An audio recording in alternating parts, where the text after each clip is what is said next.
What's up, everyone? We are diving back into the multiverse today for another epic. What if Naruto was exiled and claimed harem with Hinata, Temari, Yugito Kagura Mai Terumi Karui Yugito Samui Yugao Kuranai Anko Tayuya Fu Temari Part 2. If you enjoy this story, make sure to hit that like button and subscribe to the channel for more fanfics like this. Now, let's dive right into the fanfic. Tsunade stepped forward as Guy was carried off of the field. Will Kuranai Yuhi step forward please for the Genjutsu portion and Anko Mitarashi for part Ninjutsu? She said with a smirk while Naruto grinned. Kuranai and Anko stepped forward and stood a few yards from Naruto ready to get started at any second when Naruto spoke up. Let's see what you got Kuranai-chan, Anko-chan. Naruto said with a smirk as he got ready. You look worn out from your batch with Guy there Naruto-kun. Kuranai said with a small smile. Naruto looks over himself to see dirt and wipes it off. You don't have to worry about me beautiful, just worry about yourself, same goes for you too Anko-chan. He said with a smirk while they blush at being called beautiful. Oh you're going down Gaki. Anko said taking a kunai out with Kuranai doing same before Anko shot forward at Naruto. Time for me to get some more of that delicious blood of yours. Naruto chuckled and pulled out his own kunai, only this was his Hiraishin kunai which made Anko raise her eyebrows at. You have to cut me first. He exclaimed as he shot forward. And now, Chunin Exam Stadium, Naruto vs. Anko and Kuranai. Clangs of metal rang through the stadium as Naruto's Hiraishin kunai batted against Anko's regular kunai. As Naruto pushed against Anko she grabbed his wrist and flipped over him to stab him in the back only for him to roll out of the way and flip away while chucking his kunai at the purple-haired woman.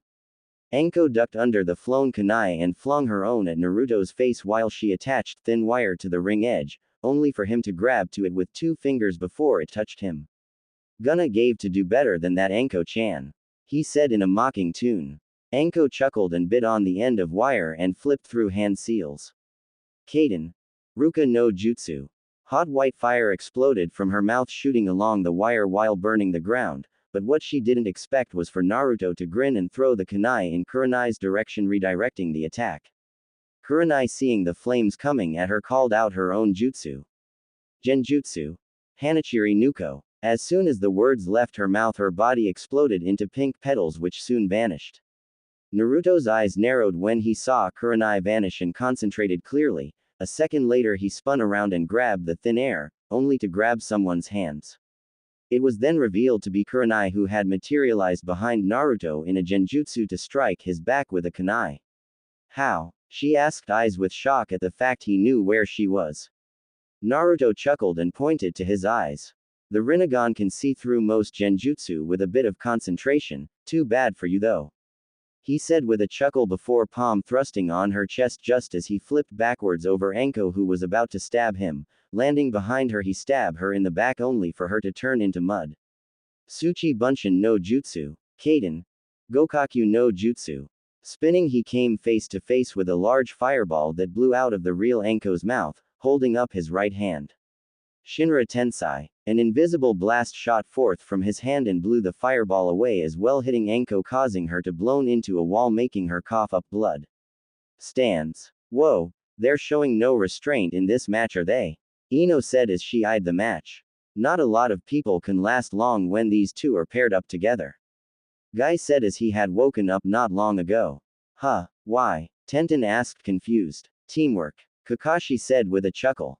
They know each other's skills better than they do their own. They would work together where Kuranai would cast genjutsu and attempt to take the opponent out while Anko would do the job while the enemy is incapacitated.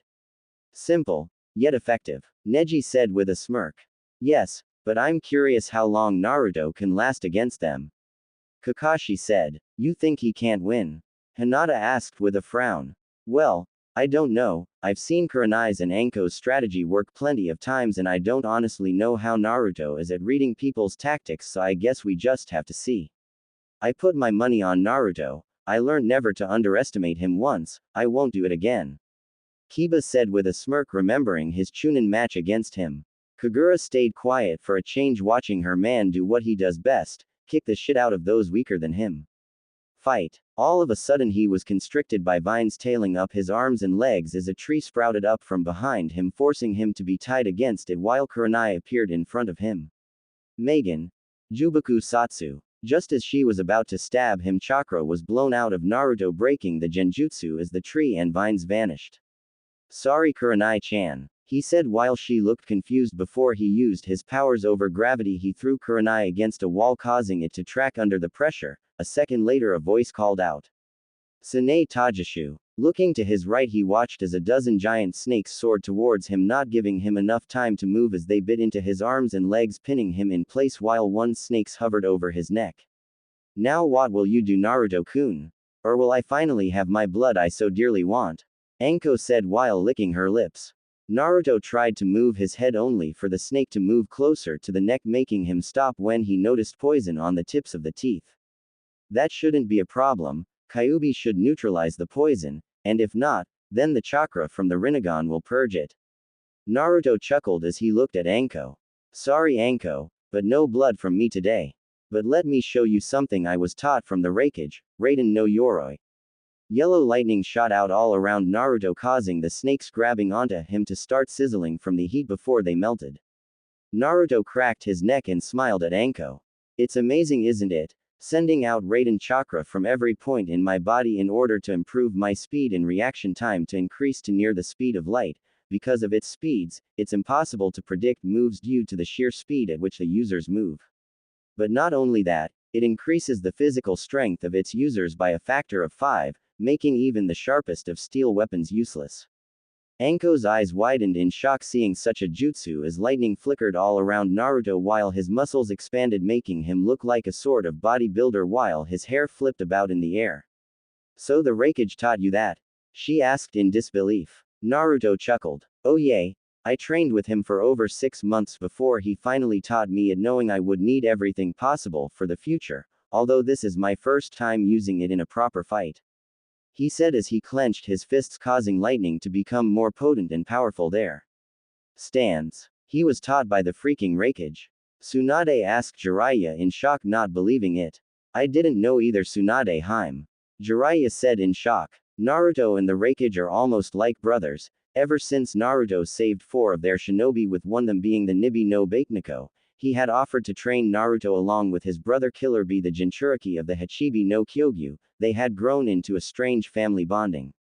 Kagura explained in a rare serious tone. That boy always seems to surprise everyone. Genma said with a chuckle, remembering the Chunin exams all those years ago. He wouldn't be an Uzumaki otherwise. Ibiki said with a chuckle. Fight. Anko once more held up her hands and called out. Sune Tajishu. Dozens of snakes shot forward at Naruto only for him to grin at Anko before he practically flew at her, causing all snakes to be killed when they come on contact with him. Holding his left arm out to the side when he came close, he yelled out. Rariato. His arm slammed into her stomach, causing her to be thrown back against the stadium wall, where she slid down bleeding from the mouth with a nasty gash on the back of head while her clothes were torn where he made contact. Son of a bitch. She muttered as she tried to move but found herself unable. Throughout all this, Naruto seemed to have forgotten about Kurenai, who had recovered a while ago, so it was at this time when Naruto deactivated his lightning armor that wires wrapped around him, restraining him completely. Don't tell me you forgot about me, Naruto-kun. Kurenai said as from behind him as he tilted his head to look at her. Honestly, I thought you were out of it for a while. He said sheepishly. Kaden. Ruka no Jutsu. Once more flames tore down the length of the wire at Naruto, who simply sighed and called out. Shinra Tensai. A large force blew the wire from around him, cutting them up as well as blowing the fire away and creating a crater underneath him. Turning around, he held out his right hand at a shocked Kurenai and said. Bansho Tenon. Before Kurenai knew what was happening, she lifted up off her feet and pulled through the air into Naruto's awaiting hand as a kunai was pressed against her throat. Anko's currently unable to move right and you're incapacitated, forfeit now.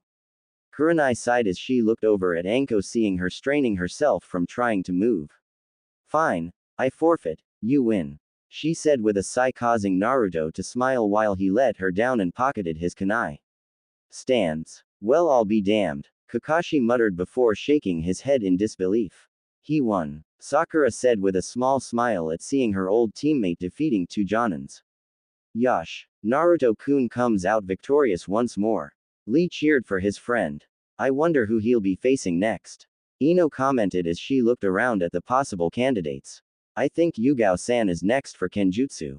Shino said while pushing his glasses up his nose. This'll be good. Genma commented. Why? Kiba asked with a raised brow. Yugao is the top swordsman in the village. No one has ever been able to beat her before.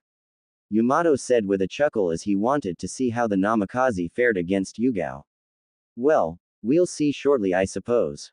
Back with Naruto. Tsunade had rushed to Anko to heal her but found out that she wasn't too injured. The only reason she was unable to move properly was because of the amount of electricity forced into her body all at once. You should be fine, Anko. You're not too injured badly. She called some medics over. Ha, tell that to my back, it's fucking killing me. Anko said with a groan as the medics picked her up and carried her over to where Guy was. Kurenai chuckled at her friend's antics and turned to Naruto. Good luck in your next matches, Naruto-kun. Thanks, Kurenai-chan, I may actually need it.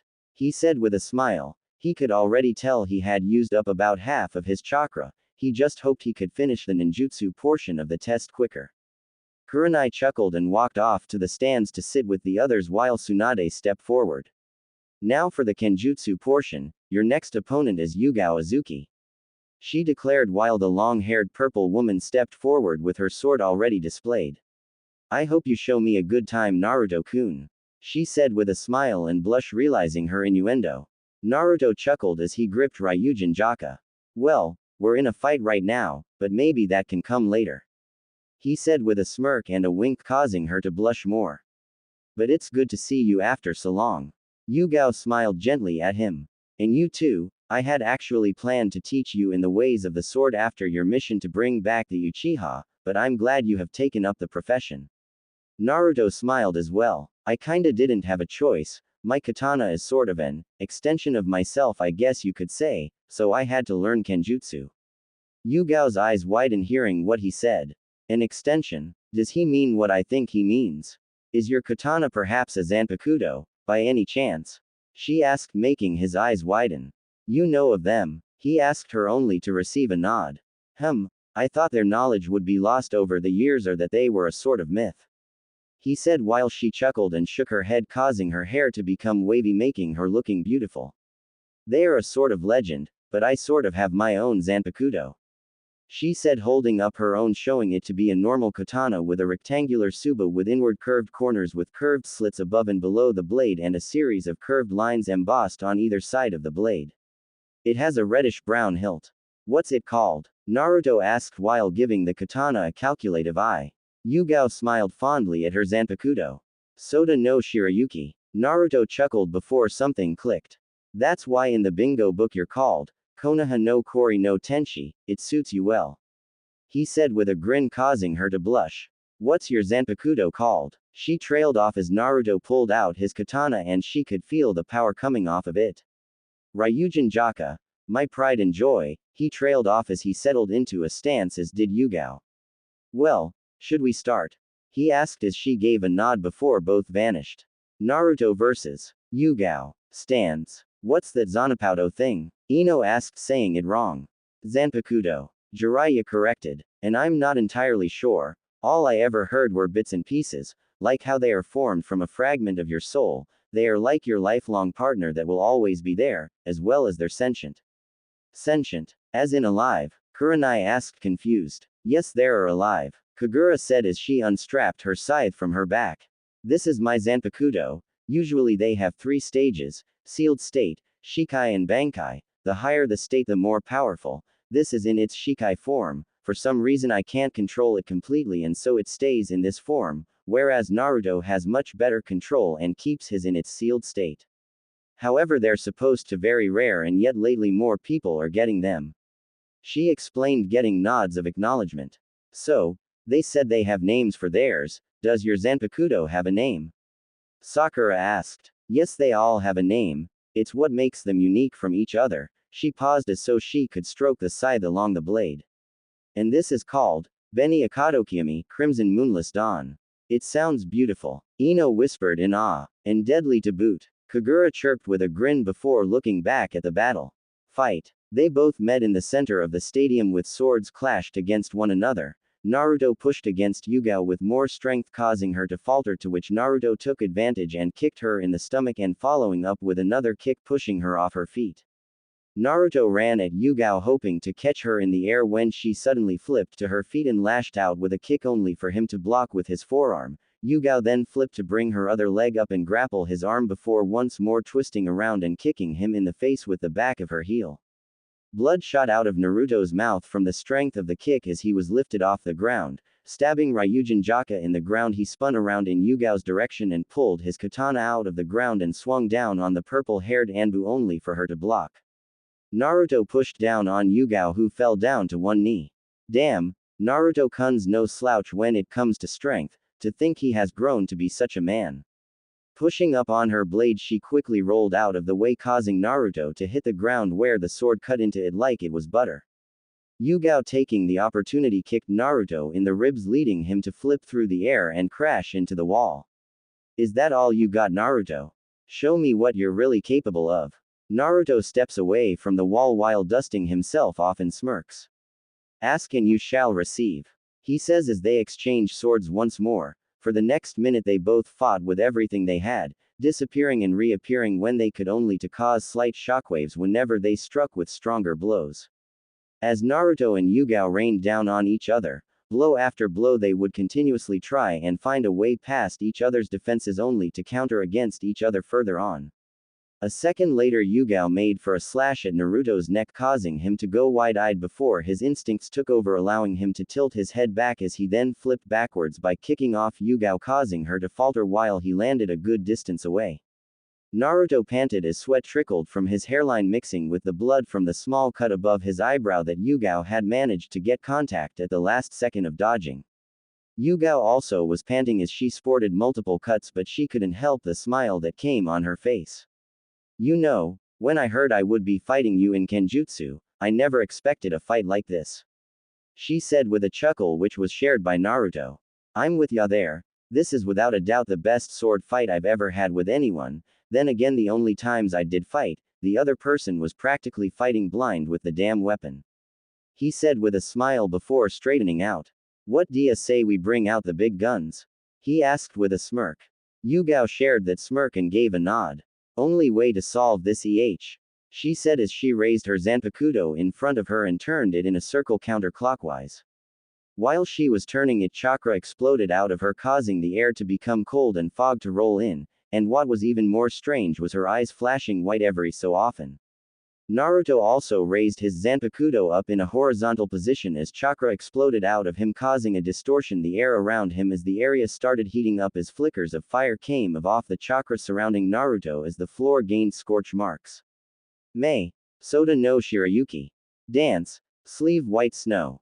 White chakra exploded out of Yugao while picking up dust as the floor around her started turning to ice while the surrounding area dropped temperature quickly.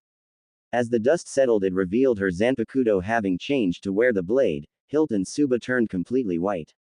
The tsuba became a hollow snowflake-like circle and a white ribbon forms from the pommel from the end of the handle. Bansho Isai Kaijin to Nace, Ryujin Jaka.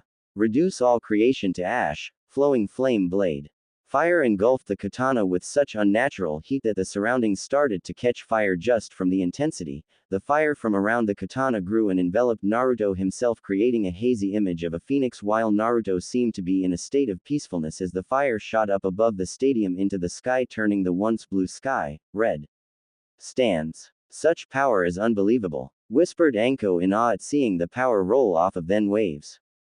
Did you ever know Yugao was this strong? Ibiki asked Kakashi as he could sense her chakra levels reaching heights he didn't know she had. Kakashi, however, shook his head. Even when he was in Anbu and on the same team as the purple-haired woman, he had never seen this side of her before. No, this is my first time as well. Hey, have you guys noticed? She looks happy. Uruka asked as they looked at her closely. Yeah, I've not seen that smile since Kurenai started not really wanting to go there.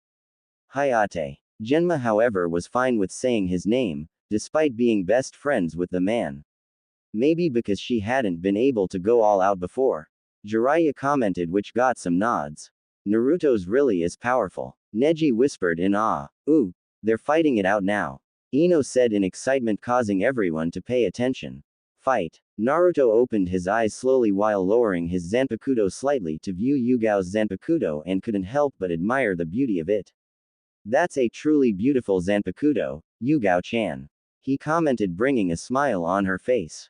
Yugao also gazed at Naruto's burning Zanpakuto and how the flames traveled up his arm almost to his shoulder and could feel the intensity of it, and not just in the heat sense, but in the power of it, how it seemed to bring a sense of calm over her despite the nature of it.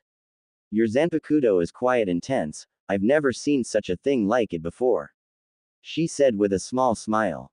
Naruto chuckled and brought Ryujin Jaka backward in a reverse grip. Why don't we see which is the stronger? Fire. Or ice? Let's. She exclaimed before following his example. Naruto brought his blade up in a swing while calling out. Haifuki no Kajuchi. Fire-blowing gavel, an incredible amount of fire burst from the top of the blade as it soared across the battlefield, burning everything in its way from the intensity of the heat while also causing all viewers to start to sweat from the heat generated. Tsugi no Mai, Hakuren. Next dance, White Ripple. At the exact same time, Yugao called out the name of her own technique as she punctured the ground once, creating a large ice circle underneath her feet, and then following up by puncturing the ground in front of her 4 times in a semicircle. She then took a battle stance as the ice particles began to flow up from the protrusions she made in the ground. Building up some more, she gathered them at the tip of Soda no Shirayuki's blade, then fired an equal amount of ice at Naruto's fire attack. As the two attacks came into contact with each other, they fought against each other as Naruto and Yugao poured more into the attack as they started to grow larger and larger. Seeing the imminent danger, both shinobi jumped back as the joint attack exploded, sending fire and ice everywhere. Jumping backwards more, Naruto planted his feet on the wall and pushed off as hard as he could, causing cracks to appear as he flew at Yugao. Passing through the smoke from the previous attack, he came out on the other end with Ryujin Jaka in a reverse grip once more while Yugao stood in a defensive posture. Flipping forward, he landed on his feet in a crouch position and aimed the point of his Zanpakuto at Yugao and called out. Raiden. Lightning fireballs. Several fireballs shot out of the tip of the blade at Yugao, who hastily stabbed the ground with Soda no Shirayuki. She called out. Juhaku. White tree ice shot out of the epicenter of the stabbing to meet head-on with the fireballs as the ice grew higher, forming something akin to a wall, causing the fireballs to impact with it, creating one more explosion. Just as Yugao was going to attack Naruto, she found herself pinned to the wall behind her with a sealed state of Ryujin Jaka at her throat. Looking down, she could only look on in shock as Naruto stood there with a smirk on face, Zanpakuto in his right hand and kunai in his left, pointing at her stomach ready to stab. How? She asked in shock. Naruto grinned while his eyes danced with amusement at seeing her shocked state. While you were observing the explosion, I used one of my Hiraishin seals that I placed on you earlier when we're battling out like crazy, and because of all of the fog and smoke, you didn't see me flash here. He explained with a cool gaze as he stared down at her. Amazing. She whispered in shock, realizing he could probably have won at any given time. Well, I guess I have to forfeit this match. You definitely won, Naruto-kun. She said as she re-sealed her Zanpakuto. I would love another rematch some other time, Yugao-chan. Naruto said as he sheathed his Zanpakuto and pocketed his kunai. Yugao chuckled at that. Oh, you can count on that, Mr. Namikaze. She said with a smirk before she limped back to the others. Stands. Now that was a match I would have paid to watch over and over again. Kiba said with a grin. He certainly has earned his rank. Sum said with a lusty tone. As long as he stays on our side, I'm alright. Inoichi said with a chuckle. He has the same determination as his parents, they would be proud of him. Hiyashi said with a smile. Isn't it your turn now, Kakashi? Kurenai asked with a grin, seeing the copy nin sigh sadly as he looked down at Battle Arena. I suppose so, huh? He asked rhetorically as he started to descend the steps. Back with Naruto. Naruto had just finished healing himself off to the point where you could see that his chest and back didn't have a spot of dirt on. Well, he may get hurt more now, seeing as he's only in his pants and shoes with his Zanpakuto strapped to his belt and necklaces dangling from his neck. Tsunade stepped forward for the last time. For the final round, the ninjutsu portion, Kakashi Hatake, you're up. Tsunade stepped off once more while Kakashi lazily walked up book in hand. Kakashi looked up at Naruto from behind his book and saw the look of seriousness and decided to put his book away for now as he knew it would piss Naruto off now, and the fact he knew Naruto would destroy it, something even he wouldn't chance. Kakashi knew that this could be the most trouble he had ever had as he knew Naruto would have a lot of ninjutsu in his arsenal considering he has the Rinnegan which allows the user to be able to learn any jutsu. There was also the fact that he didn't really know what to do jutsu-wise if Naruto can just absorb them all. Yep, this was going to be one of the hardest fights ever. And to think he neglected him all those years ago for a spoiled Uchiha, what a fool he was. I guess I'm going to have to get serious here, Kakashi said as he pulled his headband up revealing his Sharingan making Naruto smirk glad he wasn't underestimating him. That depends on if you want to survive, Naruto said with a smirk. Naruto vs. Kakashi. Stands. Who do you think will win? Asked Choji. I put my money on Blondie, Anko said with confidence. Why are you so confident in him? Kiba said with a frown.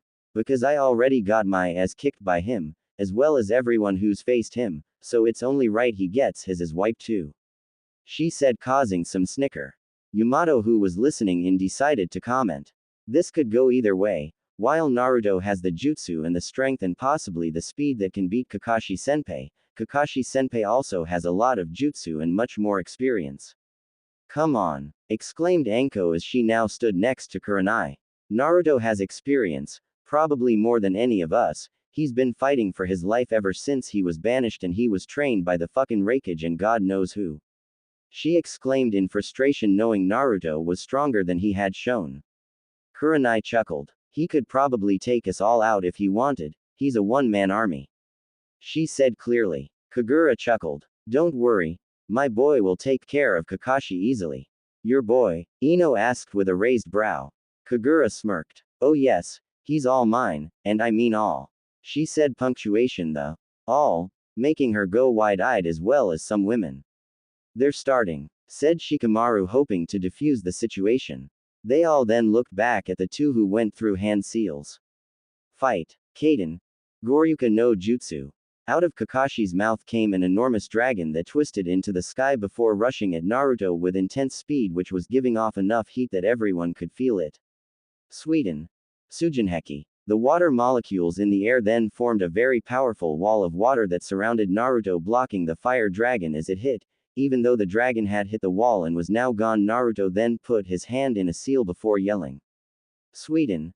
Suiryuden no Jutsu. The wall of water then swirled from around Naruto so that it turned into a dragon in front of him with blazing yellow eyes. It was then sent soaring at Kakashi who just barely dodged out of the way before it hit the ground and surprisingly made a crater.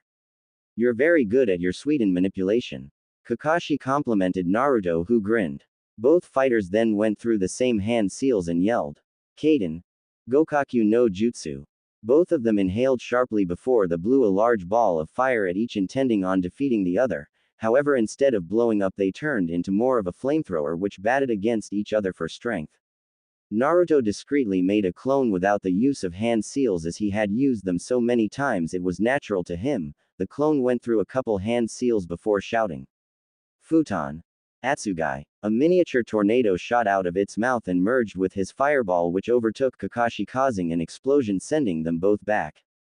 Kakashi flipped upright before jumping into a tree with his back to it and working on a tactic.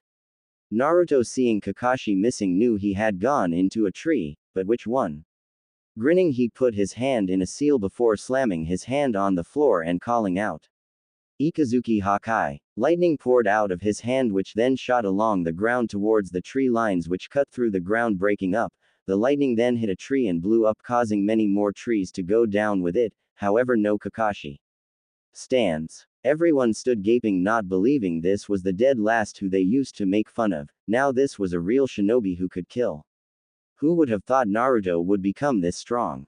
Neji mused. Kagura snorted. You guys haven't seen anything yet.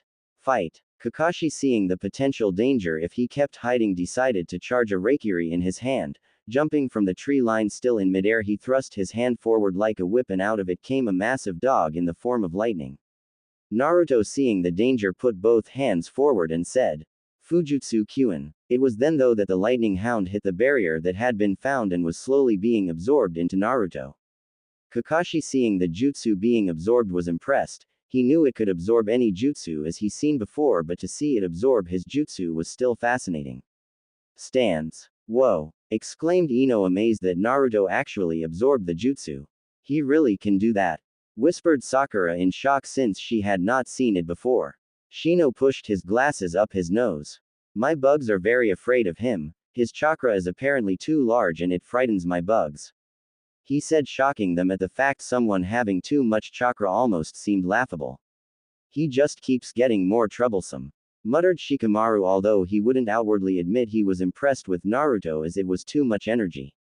Who would have thought the council actually banished him? It's a good job he still sees us as friends or we would be fucked. Said Kiba, who kind of pointing out the obvious. Hana, his sister, smacked him upside the head. Wait to point out the obvious, runt. She then looked at Naruto's soaked body from when he used the sweetened jutsus. But I wouldn't mind a piece of him. She said, licking her lips while Kiba's eyes widened in shock while his mother Sum smirked. I'm with you there. She said, also licking her lips. Kiba fainted. Kagura chuckled and eyed Hana and Sum before saying, I'll have him take you up on that offer. Both Inuzukas snapped their heads to her to see her wink at them, so what did they do? They grinned and winked back at her. Fight. Naruto smirked as he looked at Kakashi's astonished look. He loved it when people had that look once he done something amazing. Naruto held out his right hand where chakra started to gather. Let's see you handle this one. Shinra Tensei. Before Kakashi knew what was happening, an invisible force blew the entire field in front of him sky high along with the few trees in the arena. He barely had time to dodge before the force clipped his shoulder, sending him flipping away. Give up, he taunted. Stands. Now that's what I'm talking about. Exclaimed Kiba, who was grinning like a madman at seeing the power that attack held. He should have used more power for that. Kagura muttered, but audible for everything to hear. What do you mean, Kagura-san? Asked Hinata. Shinra Tensei is a jutsu that varies on the amount of chakra is put into it. What you saw was a basic version of it. Should Naruto-kun want to, he could probably destroy Konoha by putting much more into that attack. He used it a lot on our travels to wipe out bandit camps quicker. She explained, shocking them at how powerful that jutsu really is if he ever wanted it to be. Fight. Kakashi got up on his feet, a bit battered up, but smirked as he wanted this fight to last a while at least. Not a chance, I still have some tricks up my sleeve. Kakashi then put his arms in an X formation before chakra started pouring out of him as he shouted. Hachiman Kaiman. Kai. Veins started popping out the top of his head as his chakra started to rock the ground, causing stone and dust to levitate as he yelled. Hachiman Kuman. Kai. Just when Naruto thought that was it, Kakashi's skin changed color slightly before the ground beneath him cracked and shouted. Hachiman Simon. Kai. Naruto looked shocked. He thought Kakashi could only open one or maybe two. Seems he wasn't the only one who had been training. He barely came out of his shock as he noticed Kakashi had disappeared. Oh shish, he wasn't able to finish as he was sent tumbling away before being kicked back one more. He was then kicked upwards, and just when he thought he could regain his bearings, Kakashi appeared behind him and wrapped his arms around Naruto and spun extremely fast straight to the ground, causing a crater and a mushroom cloud picking up. Kakashi, however, had hoped away before Naruto hit the ground. Stands. They all stood in shock at what Kakashi had done. No one knew he could go so far with the gates, never mind his strength he hit Naruto with. Is he dead? Kiba asked, a little worried for Naruto, but also got a smack on the head by Hana. Of course he isn't, Baka. She said, glaring at him for even suggesting it. Tsunade looked at the crater in worry. She knew how powerful that move was, and by the size of the crater along with no movement, she was about to go check when Jiraiya grabbed her shoulder, causing her turn around. He could see the worry and couldn't blame her. Then again, she didn't know what he was truly capable of. Calm down, Tsunade Haim, he's fine. Tsunade frowned at him. Jiraiya, that could have killed him. I have to stop this. Jiraiya gripped her shoulder tighter to keep her from turning around. Tsunade, Naruto has to do this, he has to prove himself. Tsunade frowned. She knew what he meant by that, however others didn't. Prove himself for what? Asked Shizune, who stood close by. Tsunade looked back at the crater that was slowly being visible. Naruto has been put down all his life by his peers being told he was too weak, or he wasn't fit to be a shinobi, by fighting Kakashi, and winning, it proves to everyone here that he isn't the same Naruto anymore. The fact that Kakashi neglected him as well is more of a, told you so, Naruto is hoping for. Sakura, who stood by, frowned at the Kakashi neglecting Naruto statement. Kakashi never neglected Naruto, he taught us loads of things. Jiraiya frowned at the Pinkett. Really? What did he teach you all? Sakura looked up at the Gama Sanin confused. He taught us all we know. He taught Sasuke a lot of Kaden Jutsu and even the Chidori. She said if it was the simplest thing. And what did he teach you and Naruto-kun? Kurenai asked, who was also listening into the conversation. Sakura thought and couldn't think of anything useful that he taught them. After Sasuke left, Sakura worked under Tsunade and Naruto was banished, left to survive on his own. Jiraiya smirked as he was glad Sakura understood. Good, you understand. Naruto wants to show Kakashi what he missed out on by showing him his power.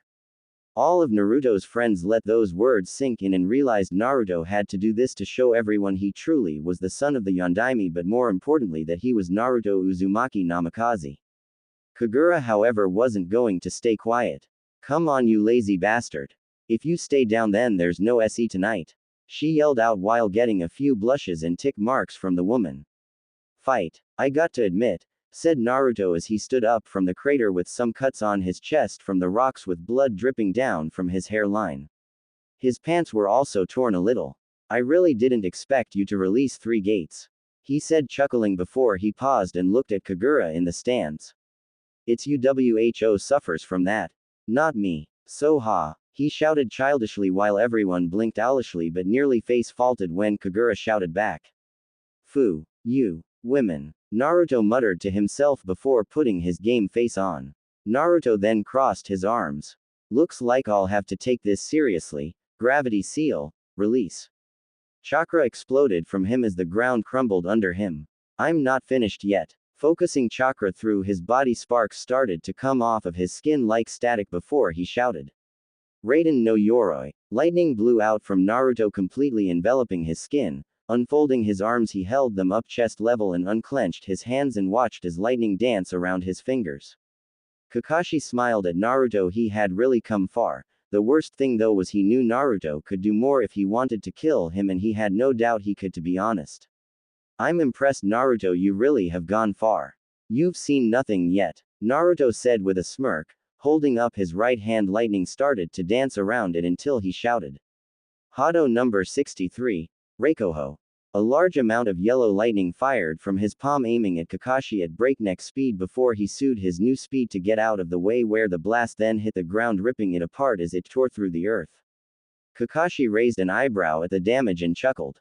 I doubt I have much strength left for the match.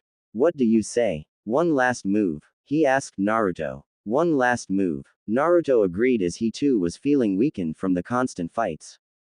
Kakashi then flipped through a few hand seals before his right hand gripped his left arm's wrist before lightning started crackling, and then there was a massive surge that started shooting all over the place. Naruto also held out his right hand as chakra started swirling around, creating a bright blue ball. A second later it started to turn light blue as wind started to gather, creating a 4-pointed shuriken-like shape started forming around the ball. Both shinobi shot off at each other, leaving a small crater behind where they stood. As they got close, they coasted their hands back and thrust forward. Futon. Rasengan. Reikiri. Both jutsu clashed, causing a massive flash of light followed by an explosion that ripped the ground up around them as a crater started forming with the rocks jutting upwards. The flash let down before another occurred and 2 forms flew out of the smoke and landed on the grounded, hard as they kept rolling a bit. With everyone, Tsunade ran for Naruto and slid down next to him, rolling him over so he lay on his back. She laid her palms on his chest as they glow green using a diagnostic jutsu. He looked like he had been in a war. His pants, the only remaining clothing on him beside his boots, were torn to the point that you could see his black boxers slightly, causing Tsunade to blush slightly, which was unnatural for her. He had cuts all over his body and arm which she was currently trying to heal. Sakura also did the same with Kakashi, who was worse off. His entire left arm had been scorched and bruised, tears and rips had appeared in his clothes. He was definitely beat up as he looked like shit. The entire crowd stood in shock at what had happened. Naruto had more or less beaten Kakashi. What's worse is the fact Naruto barely used any of his jutsus that he has, including his Rinnegan jutsu that can level a village. Never mind the fact he had beaten some of the top shinobi that they have to offer. Naruto blearily opened his eyes but shut them quickly as the sun hit them. Opening them again, he came into the sight of Tsunade smiling down at him. "So how'd I do?" he asked her. Tsunade smiled at him proudly. Even though he could do much more, it was still impressive.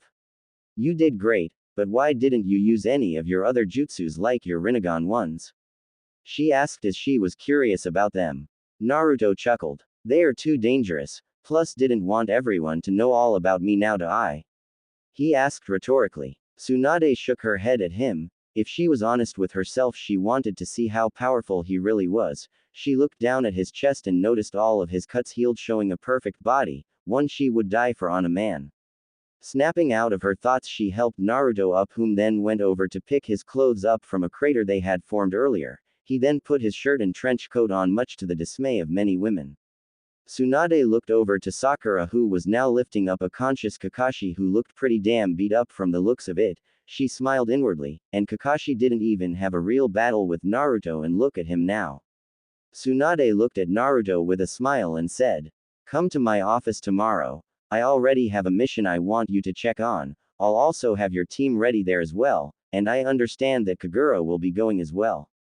Naruto gave a nod and left the field with Kagura to go get some sleep in a hotel.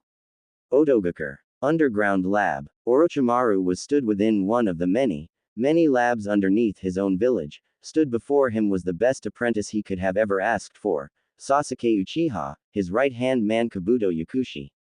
With them were two supposedly dead shinobi, Tayuya and Kimimaro Kagaya. Sasuke had come leaps and bounds ever since he left Konoha. His already impressive speed saw a huge leap, allowing him to move huge distances in the blink of an eye as if teleportation. He also greatly increased his speed at making hand seals, being able to do many in a blur and launch an enormous amount of weapons just as quickly, which had been proven when he had been ordered to kill countless shinobi as a test. He has learned to control his emotions in a complete calm state when fighting his opponents, to be able to calculate the most effective way of destroying them despite their abilities. He had improved exponentially with his Kaden and Raiden to the point where he can use Chidori to emit throughout his entire body and many more Kaden jutsu without using much chakra thanks to the more advanced chakra control. His Sharingan had also improved to the point that just with eye contact he can place anyone in a genjutsu before they actually realize. His reactions had also improved where he can dodge almost all attacks. Unknown to Orochimaru though is that Sasuke can control a creature like Manda by using his bloodline without having to offer anything for his services. By all rights, Orochimaru would place him as a borderline S-rank shinobi, and would be much stronger if he was able to gain the Mangekyo Sharingan. He had also changed his outfit now to wearing a white long-sleeved shirt which was open at the torso, with a smaller version of the Uchiha crest on his collar. He wore black pants with a blue cloth hanging from halfway up his stomach to his knees. He also wore a purple rope around his waist, tied in a bow. He also had a sword now, or rather a zanpakuto. The weapon of choice was a when sealed, it takes the form of a white sakabato, reverse-edged sword, with a cross-guard looking like three lightning bolts converging at the point where they meet the blade and hilt. Kabuto, however, was the same person as always, only more he now had his own plans to gain more power like had always wanted. All he needed was time. Tayuya, however, had turned into a beautiful woman. She was now 5.6 feet. Her red was flown down her back with two tufts either side of her face with a strand dangling between her eyes, and she wore a hat on her head like all those years ago. She wore black sandals, black slacks and a low-cut white tank top with a red phoenix spreading its wings on while displaying her stomach clear as day. Over her tank top she wore a small black jacket the same size as the top. She now had a different weapon to her flute which had been destroyed, which she replaced with a katana with an H-shaped tsuba and white weaving around its hilt. Years ago she was completely loyal to Orochimaru, but nowadays she would take any opportunity to get away from the man, or creature whatever the hell he is, as long as she would be safe. Kimimaro hadn't exactly changed all that much, except for getting taller and more buffed out thanks to his bloodline as it had evolved. now that his illness had been cured he had become a more formidable opponent. Orochimaru looked up at his strongest shinobi in his force. In 7 days we will launch a full-out attack on Konoha. Sasuke and Tayuya, you will attack from the north gate, Kabuto you will attack from the west gate and I will attack from the east gate. Also I've hired someone that will help us in our invasion, he will meet you Kabuto but will most likely be a bit late. Also Kimimaro, I want you at the north gate at a later time, Gurren will accompany you but she will be sent to the west gate. Sasuke smirked. Konoha will finally burn, I can't wait. Well, at least you've grown some patience Sasuke-kun. Kabuto commented with a smirk of his own. Orochimaru chuckled as he pulled out a book. It may not be that easy Sasuke, opening a page in the book he held it to Sasuke. Read that. Sasuke scoffed and took the book and started to read it along with the other 3. Name: Naruto Uzumaki Namikaze. Age: 18. Hair color: long blonde hair with black highlights. Eye color: Rinnegan. Alias: Shinku Senko Crimson Flash. Height: 6 feet 2. Weight: 125.215 lb. Heritage: Minato Namikaze, Yondaime Hokage, and Kushina Uzumaki, Red Death. Rank: Class S rank. Skills: Exceptional Taijutsu, a ninjutsu monster, Master Kenjutsu artist, quite skilled in Fuinjutsu and a chakra powerhouse, never known to run out of chakra, can see through most genjutsu. Bloodline: the Rinnegan, descendant of the Rakudo Sennin, allows the wielder to use all element manipulation. Nature affinities: Kaiden, Suiden, Futon, Raiden, Doden, Mokuden, Hyoten, Shoten and Gravity. Wielder of the Rasengan and the Hiraishin no Jutsu. Jinchuriki of the Kyuubi no Yoko. All 4 of them had their eyes wide as saucers at reading that, not believing the blonde midget from 4 years ago to actually be that strong. Isn't that the blonde little shit who used to spout off about being Hokage all the damn time? Tayuya asked with a shocked look. The very same Tayuya-chan, however he will never become Hokage anymore now.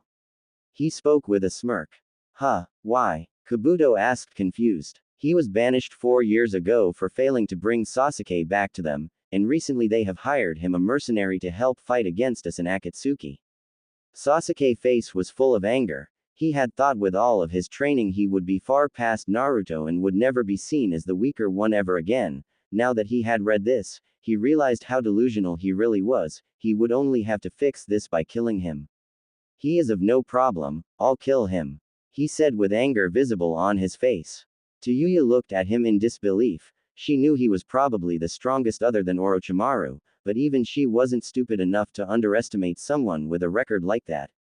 Still though, I can't believe this is the same midget from 4 years ago. I wonder, she stopped thinking to get any hopes up.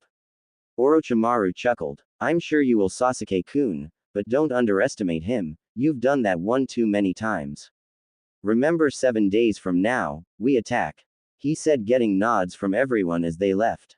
Let's see how much you've improved Naruto-kun, with the Rinnegan you could possibly have unlimited potential within you, just like Pain, he thought to himself with a manic chuckle.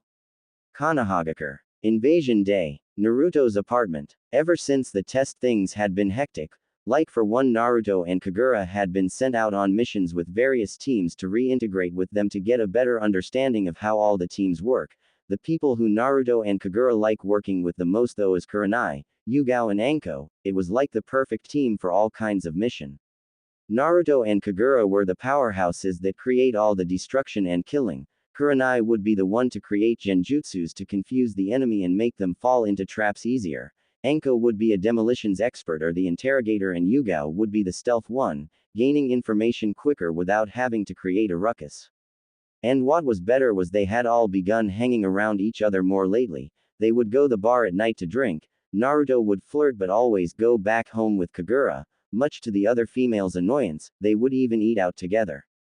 They were quickly becoming fast friends, and Naruto had some hope that when he had to leave, they would come with him. Not that he would force them or anything, but it's nice to have people you could relate to, and by relate he means how they are lonely in some way.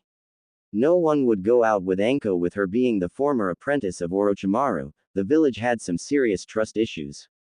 Yugao had lost her only lover in the Suna Oto invasion and hadn't been with anyone since, and Kurenai simply couldn't find a guy who wanted to be with her for and not her looks. So if things went to plan, then Naruto would hopefully have more people on the road. Except now was no time for thinking about all that. Today is the day that Orochimaru would strike, along with Kabuto and Sasuke Uchiha. Just the day before, Gaara had arrived alongside Temari, Kankuro and Matsuri as the main force with battalions of Suna shinobi. It had been a fun sight to see the usual stoic Gaara smile at Naruto and give him a man hug, after not seeing each other in a while. It was even more fun to see Temari hug the dear life out of Naruto while ignoring the female's dark auras that shot up around them as soon as the Suna Kunoichi even entered Naruto's personal space. All plans had been made about how the battle would go. There were only 3 entrances into the village: the North Gate, East Gate and West Gate. At the North Gate, Naruto, Kagura, Kurenai, Yugao and Anko as well as many shinobi would defend that gate, where they had intel Sasuke Uchiha attack from that side with numerous shinobi. At the East Gate, Tsunade, Jiraiya, Sakura, Team 8 as well as their own large force would confront Orochimaru there once and for all. And at the West Gate, Kakashi, Team 10 and Team Guy would confront Kabuto and his merry band of thieves. Various shinobi such as the clan heads and the like were placed all over the place to better defend their home. They only hoped everything went to plan. As if. Right now though, shinobi all around the village were preparing for battle. The last time Orochimaru attacked they were completely caught off guard, but not this time. This time they would destroy him. They only hoped they wouldn't lose someone in the battle. Inuzuka clan compound. Kiba stepped out of the clan house, flanked by Akamaru, Sume Inuzuka and Kuromaru, Hana Inuzuka and the whole Inuzuka clan. Good look, pup, Sume told Kiba with a smile. Don't worry, ma, these guys won't know what hit them, Kiba said with a smirk. Hana smacked him over the head. Don't get too overconfident, brat. Sorry, Kiba said, scratching the back off his head. It's just that after seeing how strong Naruto was, I want to be like that, he said with a sigh. Well, all people ever want from you is to do your best, but if you keep comparing your skills to someone else, nothing good will ever come from it. Besides, I'm proud of you as it is, Sume said with a fond smile. Well, I'd best be going. Team 8 is situated at the East Gate to confront Orochimaru, he said as he started to walk away with Akamaru before turning back. And thanks, ma. Don't die on me. You neither, sis. Hana chuckled and smiled. Just do your best. Oh, and if you see Naruto-kun, give him a kiss from me, she shouted the last part as Kiba had started running only for him to trip and splutter, leading the others to laugh. Aburame clan compound. Shino and his father Shibi left the compound house along with the rest of the clan to get ready for the battle that is sure to come on their doorstep. Be careful out there, Shino, Shibi cautioned his son, only to get a nod. I will, father. Good. Don't hold back. Give them everything you have got. I will make sure the enemy doesn't leave Konoha, father. It would be best I met up with my team, he said, getting a nod from his father before he jumped away. Shibi sighed as he looked at the sky. Look after my son, he whispered to thin air. Hyuga clan compound. Hiashi, Hinata and Hanabi along with most of the main house and branch family were outside of the clan ready for the foolish Oto non that will attack them. Hinata, Hiashi called out to his eldest daughter, who turned around to look at him with a determination he had only ever seen in her mother. I know I haven't been the best father, but I am proud of the woman you have become. Your mother would equally as proud as I am, he said, shocking her and her sister, who had rarely heard him say anything nice. Thank you, father, I shall do my best in the battle to come, she promised him. Hiashi chuckled slightly. I know you will. Hinata turned to Hanabi and gave a hug, which she responded with tightly. Good luck, Hanabi-chan, do your best. Hanabi smiled as she hugged her sister back. Thank you, sister. Make sure to do the same. I'm sure Kiba wouldn't like it if something terrible happened to you, she said, causing Hinata to blush. Letting go of her sister, Hinata smiled. I should go meet up with my team and Hokage-sama, she said, getting nods from her family before jumping away. Hanabi turned to her father with clear worry etched on her face. Will we make it out of this? Hiashi looked down at his youngest and smiled. Of course we will, just stay positive, he said, causing Hanabi to give a small smile and a nod. Yamanaka clan compound. Inoichi and the rest of the Yamanaka clan were getting prepared to protect their clan home while Ino was getting prepared to go meet with her team at the west gate. Be careful out there, Ino, we're still not sure on just who Orochimaru has recruited. Inoichi warned to the platinum blonde. Don't worry, daddy, I'm not alone out there, I have my team with me. She reassured him with a bright smile. Inoichi shook his head in amusement. Even in dire situations she could always be so calm. I know, but this is Orochimaru we're talking about, we have no idea what he's capable of anymore. He explained. Ino sighed and turned serious. Daddy, I'm not a little girl anymore, if I want to become the Kunoichi Asuma sensei wanted me to be I have to do this, and besides I doubt we'll get anyone we can't beat. She said with complete confidence. Inoichi just looked at his daughter with pride, glad to see she was taking everything serious, even if it did take for her sensei to be killed fighting Akatsuki. Did I ever tell you how proud I was of you? He said as he gave her a hug which she gladly returned. Thanks, Daddy, Ino said as she pulled away while wiping a few tears away. I gotta go join up with me team. Okay, good luck, her father said with a smile as she jumped away. Come back safe, he whispered. Akamichi clan compound. Choza had been ordering the clan round preparing the defenses for the clan compound as well as various parts of the village while Choji was preparing to meet her team and prove to everyone he wasn't the coward he was all those years ago. Are you ready, Choji? His father Choza asked. Yes, it's time to kick some ass, Choji said as he strapped his bow staff onto his back like his father. Good, be safe out there my son, and kick some Odo ass, Choza said with a grin. Choji retuned the grin with his own. Already planned on it, he said as he turned to leave. See you later, Dad, he said jumping away. Good luck, my son, Choza whispered before he went back to building defenses. Nara clan compound. Shikaku had just been going over all the tactics and making sure everything was perfect. While he was doing that, Shikamaru was just equipping the trench knives that he had been given by Asuma in his last moment of life.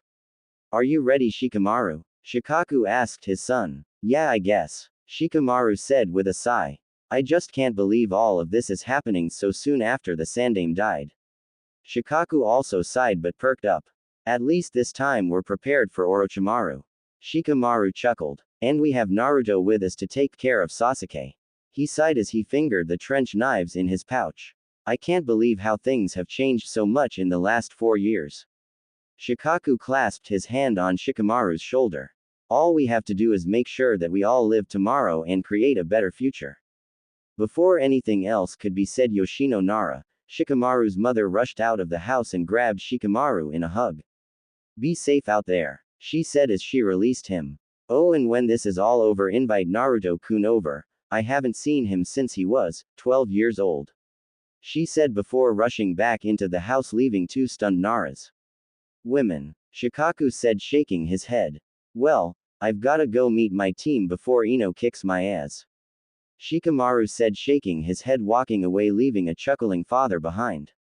Naruto and Kagura's apartment. Naruto and Kagura had spent the whole night just having nothing else whatsoever, just wanting to spend as much time together with being intimate.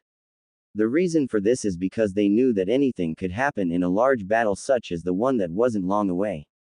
Right now, though, they had just gotten dressed in their battle outfits, only newly modified as they realized that their old outfits were getting outdated.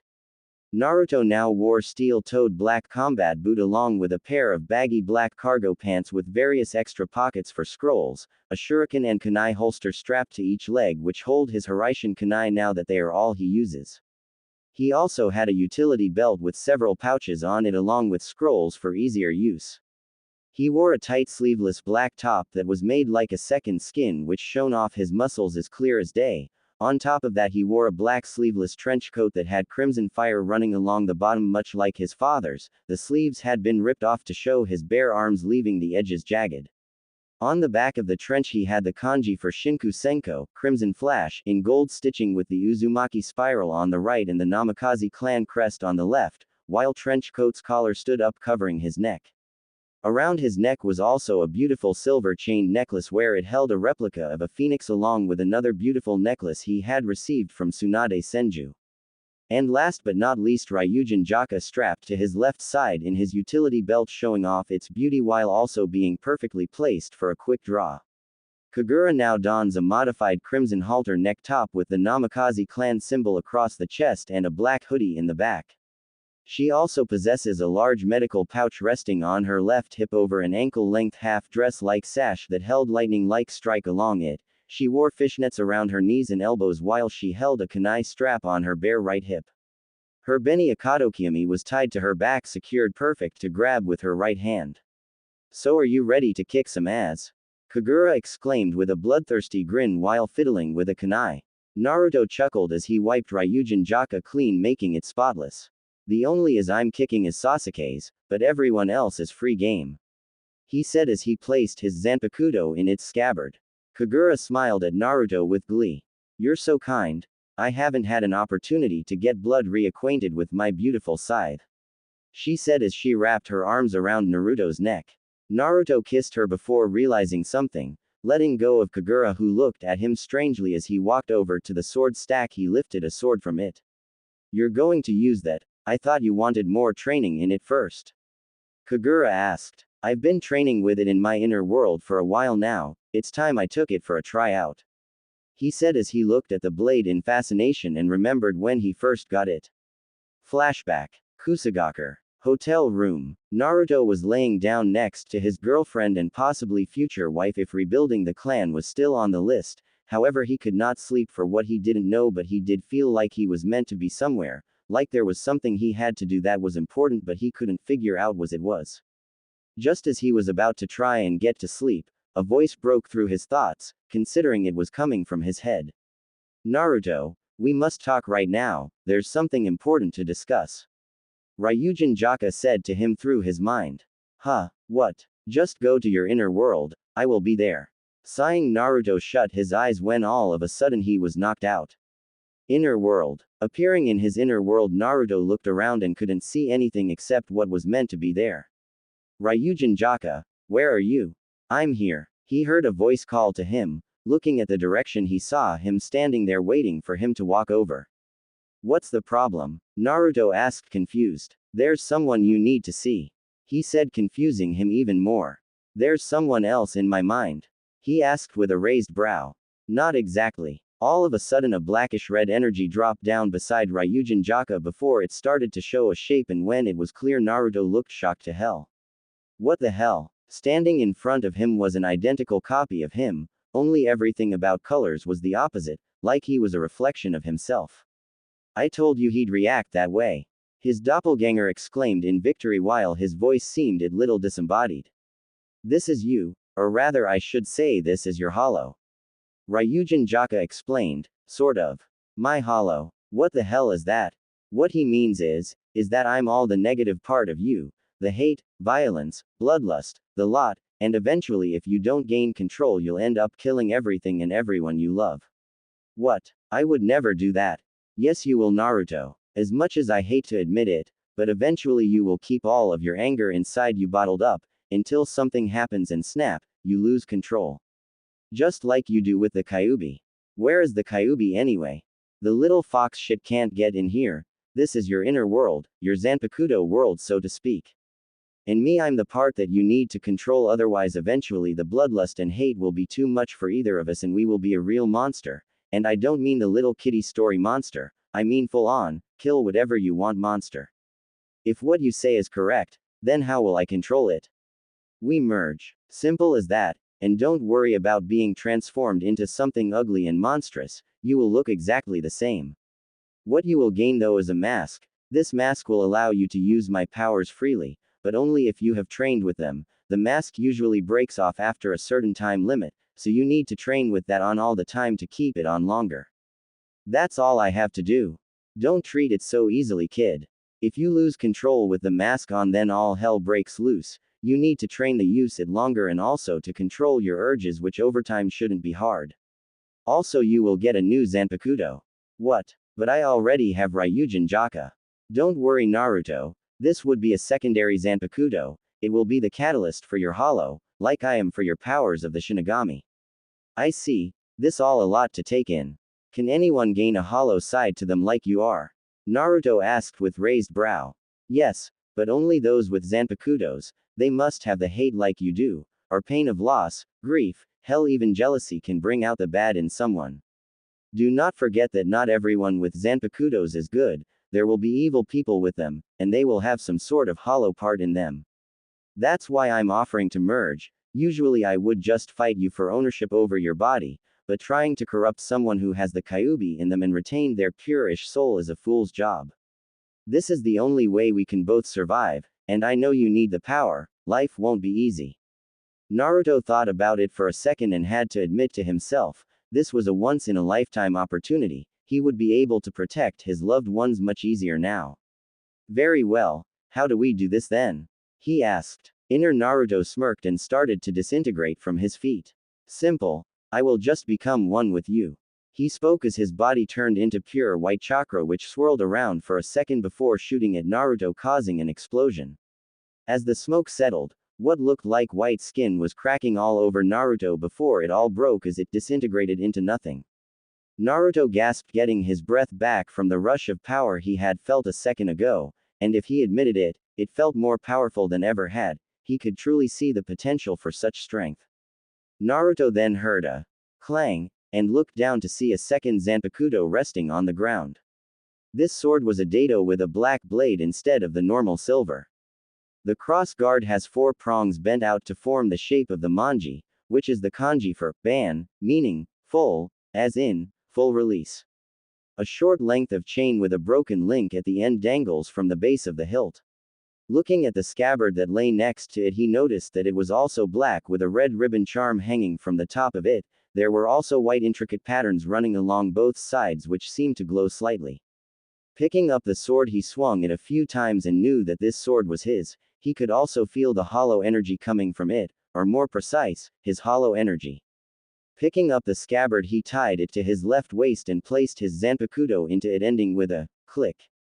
As he held it, all information rushed to his brain all about his Zanpakuto and this mask he is able to use, as well as techniques to help with his progression in what he was now. I think we'll have a wonderful relationship, Tensa Zangetsu. You know its name already? Ryujin Jaka asked in slight shock. Yup, it's like it already a part of me, like I've always had it but not been able to take a hold of it, I feel whole. Which just shows that it was truly meant for you. You must come back here to develop your training every night if you want to be able to use your mask in dire situations. Also, you will be able to use Tensa Zangetsu without your mask on. Your new Zanpakuto just helps to keep the mask under control in a way. Naruto smiled and gave a nod. Thank you for everything, he said before he left his inner world. Just after he left, however, a new form appeared besides Ryujin Jaka. It was Tensa Zangetsu. He appeared to be a young man with wavy black hair that flown to one side while wearing a large black overcoat with tattered edges along the bottom and a hood attached to the back. Despite looking young, he has the eyes of someone who has lived a long time while full of wisdom, as his face seems quite blank, not allowing emotions to show. I see you like your new form, Ryujin Jaka commented. It is strange, I feel like a completely new person. The new Zanpakuto, Tensa Zangetsu said. Well, you are. Despite you have been an inner hollow the moment you decided to become a Zanpakuto, you gained a whole new identity, but even with that, should Naruto for some reason lose control, he will become what you once were, and be a mindless beast if his power is not tamed. I understand, I will do what I can to help him in the trials to come, he said as he could sense something else in the world that felt like Naruto, but different as well. Do you think we should have told him about his mother and father? Ryujin Jaka asked Tensa Zangetsu. We have no place to inform him. When they are ready for it they will, but it will only be when Naruto really needs them. I only hope that when it does happen, he doesn't attack his father. Yes, but I think Naruto will surprise us when that time comes, Ryujin Jaka said with a smile while Tensa Zangetsu gave a nod. End flashback. Naruto had ended up telling Kagura everything about what had happened, and to his joy she didn't see him as any different, but he had managed to control the mask for over an hour without it breaking and learned how to use Tensa Zangetsu without problem. Naruto sighed as strapped Tensa Zangetsu on his left side while Ryujin Jaka was on his right. It was good thing he was ambidextrous. Naruto walked up to Kagura and gave her a quick hug and a kiss. Be careful out there. Orochimaru most likely knows I'm here and you're with me. Who knows what he'll do to try and get to me? He said as he gave a small but loving kiss. You know I can take care of myself. She murmured as she settled her head on his chest. No matter what mood she was in, she always seemed to be able to relax like this. Well then, let's go, love. Naruto said as he slapped her as before leaving the apartment while a flustered Kagura soon followed after. Hokage Tower. Tsunade stood in her office looking out one of her windows at the village below her. It was now empty, a barren land making it look just like Ghost Town. Not long ago they had moved everyone towards the shelters on the Hokage mountain while the shinobi forces all suited up for the invasion. When she took up the mantle of Hokage, she had never expected to face something like his. Obviously it's not the same thing as a war, but just as bloody, especially when they're being attacked. Now though, she never realized just how much Konoha meant to her, especially to the point in giving up her life to protect it. Now she could understand how all the previous Hokages felt when they fought their last battle, and why her brother Nawaki and boyfriend Dan died for the village. She only hoped that same fate didn't happen to those she cared about this time, especially Naruto. She knew how alike he was to his father, giving up his life to allow everyone else to survive, just like her brother and lover. If she didn't know better, she would say they were all related somehow. Are you worried? Turning around, she found Jiraiya standing with a serious look on his face. Sighing, she turned back to the window. I just never expected to be facing what Sarutobi-sensei faced 4 years ago, and almost the exact same circumstances. We're stronger now, all of the rookies are Jonin level, hell we're the Sannin, and then there's Naruto's team. He said with a chuckle at the end. Tsunade chuckled at that one as well. Ever since the group of 5 had been hanging around with each other, they had been known as Naruto's team. Strangely, no one cared about Hat as they honestly saw Naruto as the leader. I think when Naruto and Kagura eventually leave, Kurenai, Anko and Yugao will turn missing Nin to leave with him. She said with a smile at their loyalty to Naruto. Jiraiya raised an eyebrow and walked forward to stand next to Tsunade. Why would you think that? Although he had a pretty good idea why. Tsunade chuckled. He's everything they could ever want, a strong leader, full of confidence, good at inspiring people, and personal reasons. Anko has been ostracized ever since Orochimaru turned traitor. No one's ever trusted her outside of her small group of friends. The village practically treats her like she is Orochimaru. I think with Naruto she sees a way out of her loneliness with someone who understands her better than anyone else could. Kurenai can never find someone to love because people just want her for her body, leaving her heartbroken when she realizes that she may never find someone to love. The only men who treat her with respect are Naruto, Guy, sometimes Kakashi and Asuma, but that just cut down the list. With Naruto she can find the life she always wanted, even if he has a harem to re-establish his clan. Yugao. Ever since her ex-lover Hayate was killed 4 years ago, she had never smiled, barely went out with her friends and took dangerous missions. Now Naruto came back, she smiled more frequently, hung around with her friends and just seemed more laid back and relaxed, especially when she spars with Naruto. Tsunade finished with a smile at the way Naruto can touch people to get them to open up. Shame she was so much older than her even though she may not look it. Jiraiya nodded silently before looking at the blonde buxom woman. What would you do if they wanted to leave? Tsunade chuckled. You'll just have to see now, won't you? She said as she turned to look at the door as it was knocked on. Come in, she ordered, expecting some random shinobi when she got Gaara in his full battle form. Hokage-sama, Orochimaru is close by now, he said in his monotone voice. Very well, Tsunade said with a sigh before heading towards the door as she turned to look at Jiraiya. You coming? We got an invasion to see to, she said, causing Jiraiya to chuckle before he and Gaara left the room with her. Later, North Gate. Naruto stood with Kagura, Kurenai, Anko and Yugao all in their battle outfits with a battalion of their forces behind them ready for Sasuke and his own forces. Naruto was getting anxious. He could finally test himself against someone of Sasuke's caliber. He wasn't arrogant to believe that he could beat Sasuke easily. He knew he would have used some forbidden jutsus from Orochimaru, and if he was right then he wouldn't be an easy opponent. Where the hell are these guys? Anko muttered, annoyed, drawing some chuckles. Patience, Anko. Just be alert. Naruto told her, which she actually took as a command. She's right, Kagura commented, causing Naruto to groan. These guys are talking. Their sweet fucking time to actually attack. They'll be here. Sasuke's probably taking his sweet time getting here. Yugao said as she fingered her Zanpakuto on her side. You all know the plan. Naruto asked the girls. Yup. Anko said with a smirk while the others gave a nod. Are you sure that you should face Sasuke alone? Kurenai asked, worried. Yes. Naruto said with a sigh. Even he won't accept anyone else to fight, I must do this. He said before looking ahead, seeing figures approaching in a flash of 2 red dots. They're coming, everyone get ready. He ordered everyone. East Gate, Tsunade, Jiraiya, Sakura, Kiba, Hinata and Shino were all stood at the gates exactly like Naruto and his team, waiting for the forces to attack, which was causing them to become impatient. Tsunade and Jiraiya were worried about facing Orochimaru, not because he's strong but because he would do anything whatsoever to get his goal done. The last time he had been in Konoha he had brought 2 Hokages back to life, they only hoped he won't repeat that action. The others were more anxious than anything, ready to get some action, which was the cause of their adrenaline. Hokage-sama, where is the cage? Sakura asked as she looked around expecting Gaara around. Tsunade chuckled. Gaara's following Naruto. What? Why? Kiba asked, confused. Because Naruto will be fighting Sasuke and I wouldn't be surprised if Orochimaru has sent someone to intervene and take Naruto out. Believe it or not, Gaara is very protective of Naruto, just like a brother, but I think in some way that Gaara needs Naruto. Temari explained with a fond smile. Does Naruto-kun know he's been watched? Hinata asked with a raised brow. Well, nobody's told him, we didn't really need to, but if I know Naruto, he most likely already knows and understands his reasons. Jiraiya explained with a chuckle. Because even Naruto-san knows he may be in danger.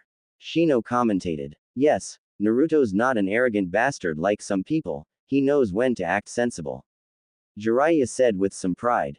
I still can't believe it even came to this point. Sakura said with sad sigh.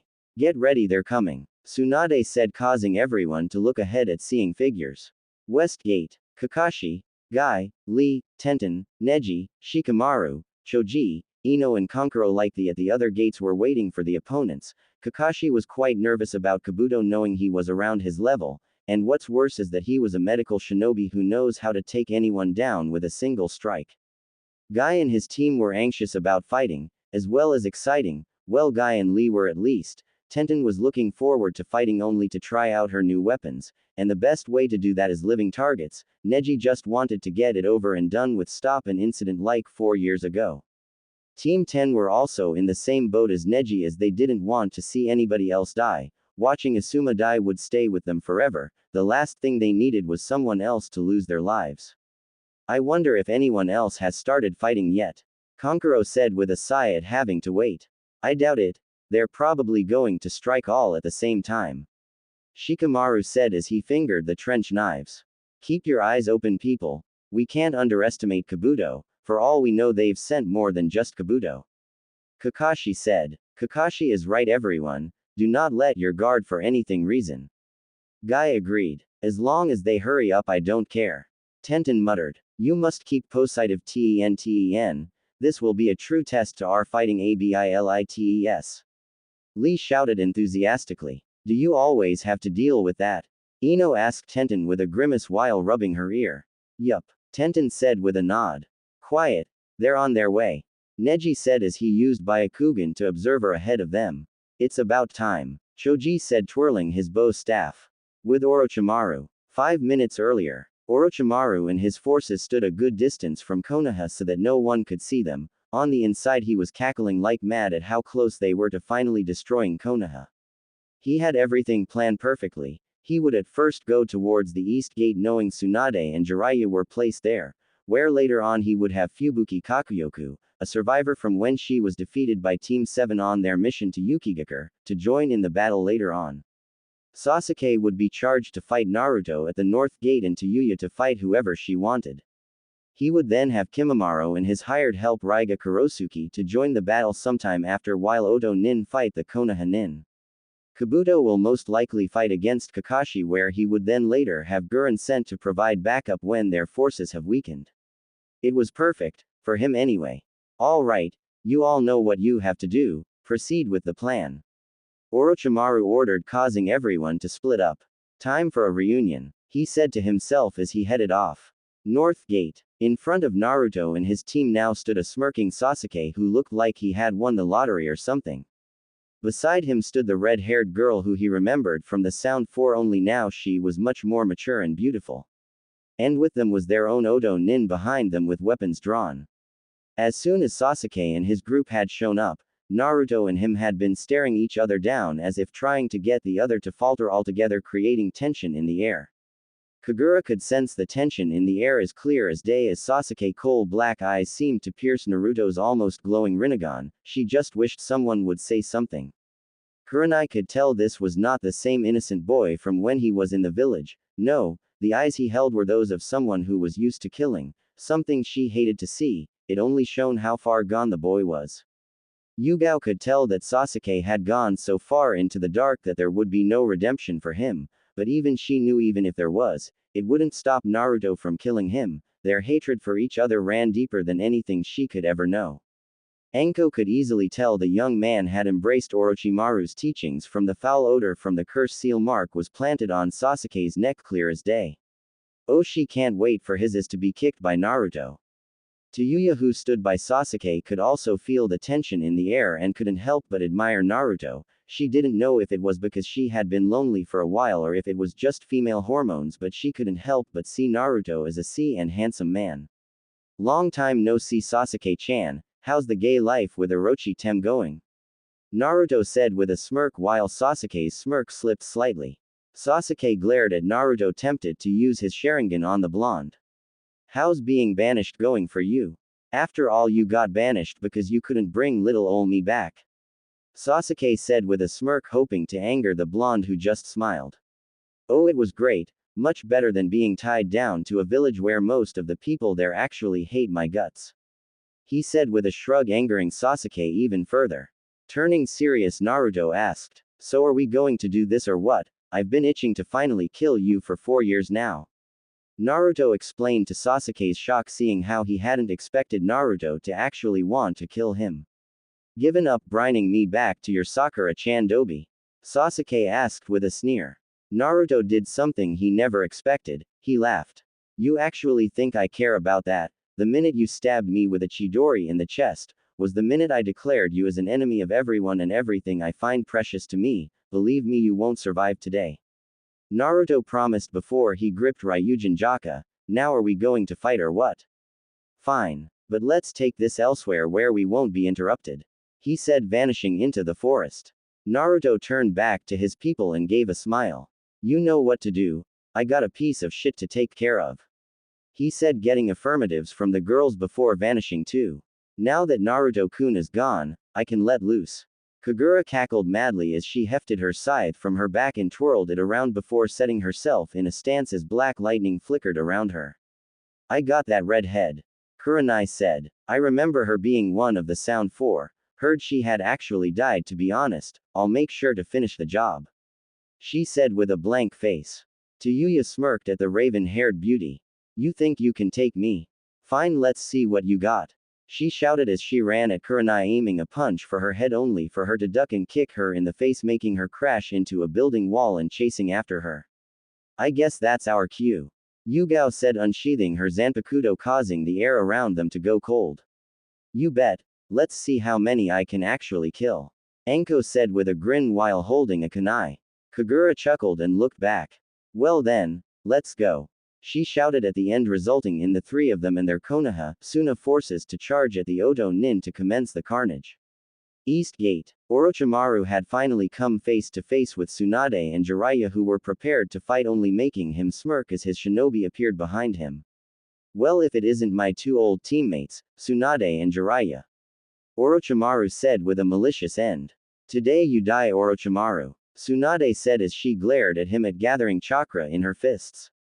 Jiraiya settled himself into a stance. I won't let you get away this time. You've done too much running, you coward. He said, making Orochimaru frown. I'm a coward. Sarutobi-sensei was a coward and I killed him. You two are cowards in your own right. Tsunade for running away from her problems and drinking from morning to night, and Jiraiya for leaving his godson to the claws of this village. Even I'm not that cruel. He exclaimed, making the two Sannin frown at having their mistakes thrown back in their faces. We may have made mistakes in our time, but at least we face them. Tsunade said with a smirk on her face. There will only be two Sannin remaining after today. Jiraiya said as the Hokage and Toad Sage ran at the snake charmer. I guess that's our cue. Kiba said as he and Akamaru ran at the opposing forces. Come Hinata, we must teach these fools to not attack Konoha Shinobi. Shino said as he started to get ready to use his bugs. Hi, she said, getting into the Hyuga-style stance. They won't know what hit them when I'm through with them. Temari said with a smirk. Sakura turned to the Konoha Shinobi behind her. That goes for you guys too, let's show them the way out. She said before the all shot forward heading into the Oto Shinobi. Just as Sakura was going to attack, a voice rung out. Hyoten. Sabama Fubuki. Sakura jumped to the right as what looked like frozen bird swooped by her. Turning to look at her attacker, she was surprised to see someone she thought died 4 years ago. Fubuki Kakuyoku. She whispered in shock. West Gate. In front of Kakashi and his forces stood the irritating medic Nin Kabuto Yakushi, who had that same smirk plastered on his face as if he's already won. Kakashi Hatake, so good to see you again. He said with a cozy smirk. Wish I could say the same to you, but I don't like slime balls like yourself. Kakashi said as he readied himself.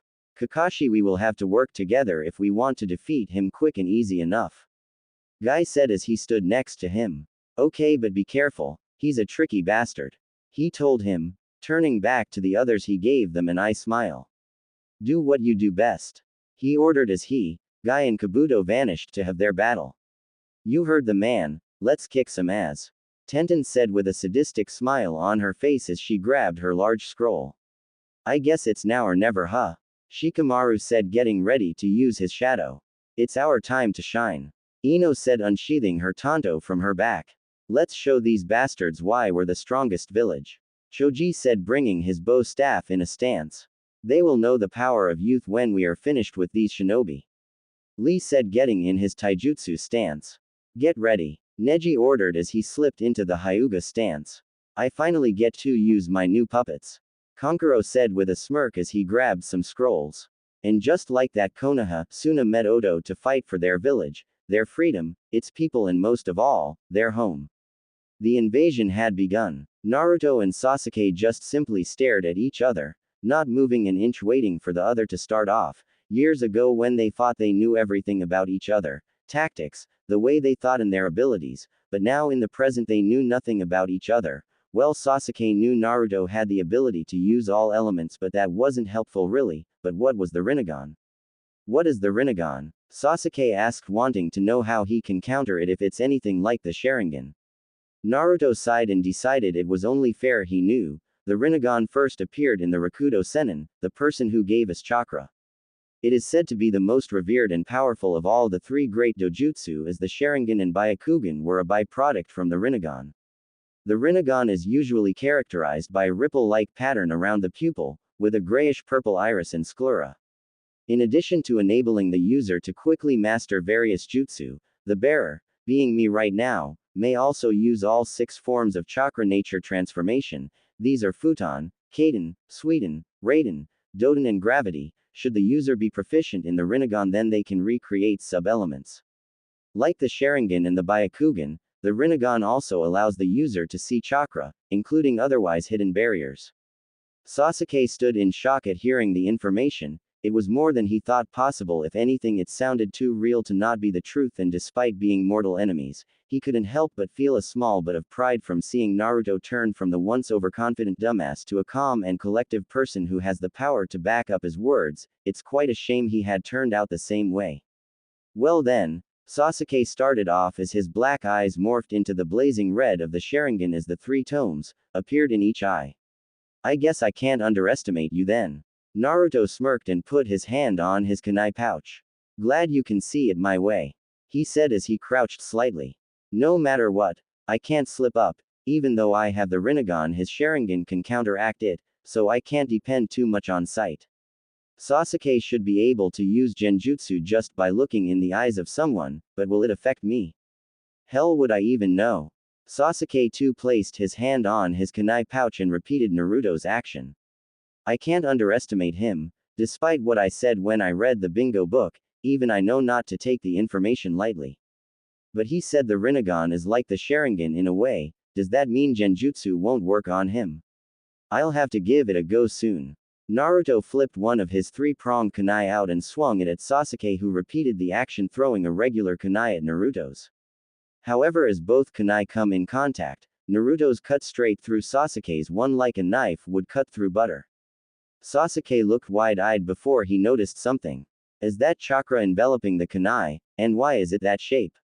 Sasuke, seeing the danger, only had time to tilt his head out of the way, causing him to get a cut on his cheek, allowing the kunai to pass by. Looking at where the kunai struck, he notices it had cut clean through a tree and split a rock in half that was behind it. Naruto chuckled at Sasuke's wide-eyed expression as he viewed what a single kunai could do. It's amazing what one can do with futon manipulation, is it not? Naruto asked rhetorically. How the hell did you do that? Sasuke demanded as he stared at Naruto's eyes with his Sharingan blazing colored eyes. Naruto shakes his head at the Uchiha's stupidity. Didn't I just tell you? By adding futon to the kunai, I am able to make it so sharp it will cut through anything.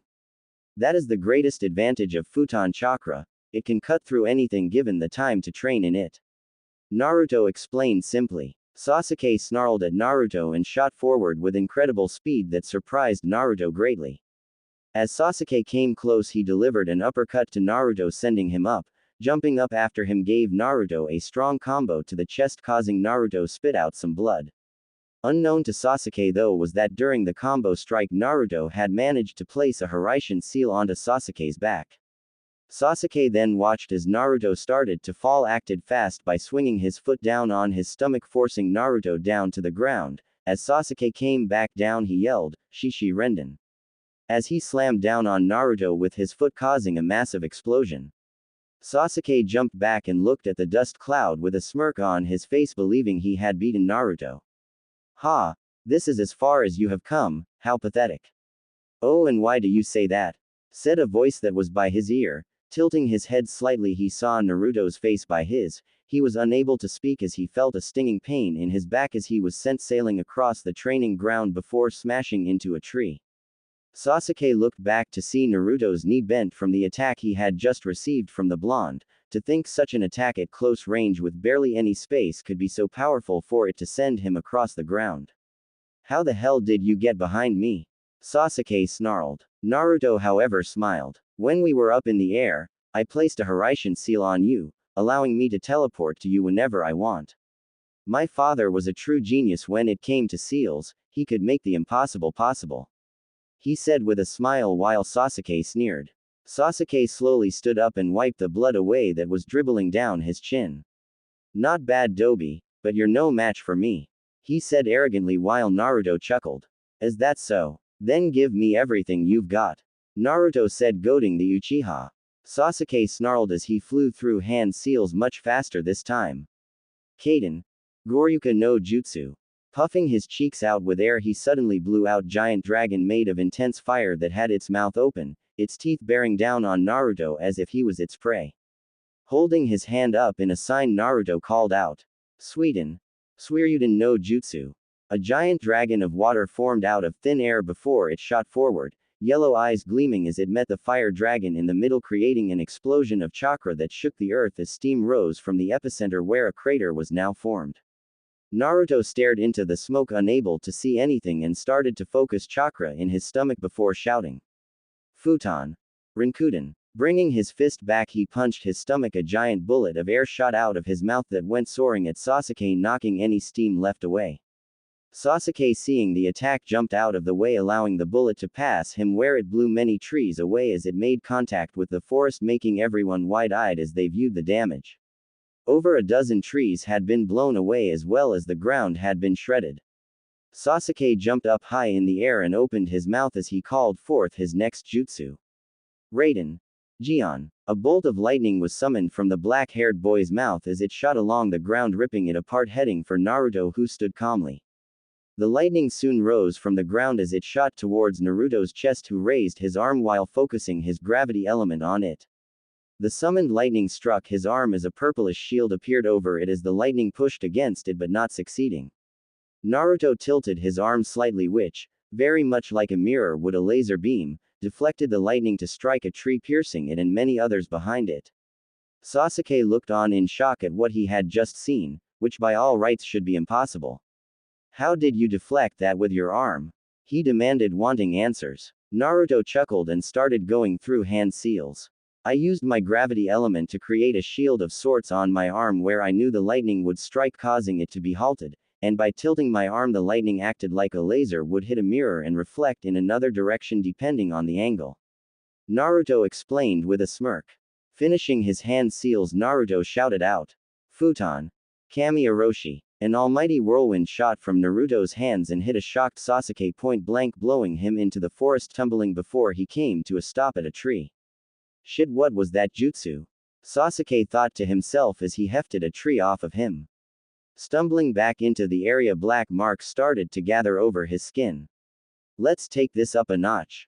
Sasuke pulled his arms out of the sleeves of his white shirt, letting it drop around his waist as his skin turned dark gray with a black four-pointed shuriken mark grew between his eyes. His sclera turned black while his eyes still kept the Sharingan. His hair lengthened without losing its style. Blue venom lipstick seemed to appear on his lips, and gave him hand-shaped wings on his back. Naruto looked at Sasuke, disgusted at what he'd driven himself to. "So this is the new you, huh? Using Orochimaru's cursed seal to get the job done?" Sasuke snarled at Naruto with full-blown anger.